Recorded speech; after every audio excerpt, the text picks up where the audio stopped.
بسم اللہ الرحمن الرحیم۔ حضرت عمر رضی اللہ تعالیٰ عنہ نے قرآن کمیٹی بنائی تھی اور اس کا صدر ابن عباس کو رکھا تھا۔ تو حضرت عمر کو عبد الرحمن ابن عوف نے کہا لنا ابناء مثلہ، ہمارے بیٹے اس کے برابر ہے، چھوٹا سا لڑکا ہے، آپ ساتھ بٹھا دے گا، اچھی بات، صبر کرو۔ ایک دن جب سب صحابہ جمع ہو گئے، جن کا جمع ہونا ضروری تھا، تو حضرت عمر نے کہا اذا جاء نصر اللہ والفتح ورأيت الناس يدخلون في دين الله أفواجا فسبح بحمد ربك واستغفر إنه كان توابا۔ اس میں کیا چیز بیان ہوئی؟ خاص چیز کیا ہے؟ کسی نے کہا نصرت کا اعلان ہے، کسی نے کہا فتح مکہ کا اعلان ہے۔ حضرت عمر نے کہا بس رہنے دو، یہ تو ذکر ہوئے ہیں، یہ کون سا کمال ہے؟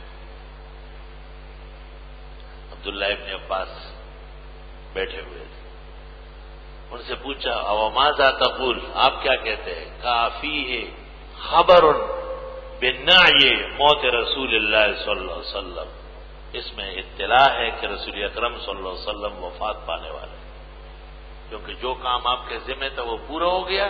فسبح بحمد ربک واستغفر، وہی چماکور کو نہ مرغی خور کو، سب کچھ ہو گیا۔ اب حضرت آپ تیاری فرمائیے، سفر آخرت قریب ہے۔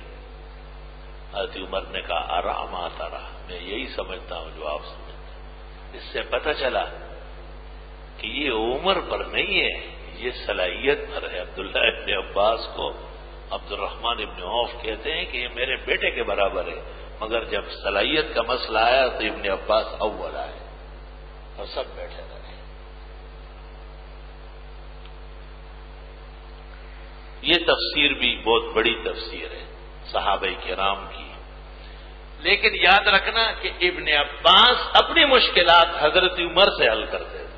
بخاری شریف میں ہے، حج کے موسم میں عبداللہ ابن عباس کہتے ہیں میں حضرت عمر کے ساتھ تھا، ایک موقع پر وہ تشریف لے گئے اور واپسی پر میں نے وضو کا انتظام کیا۔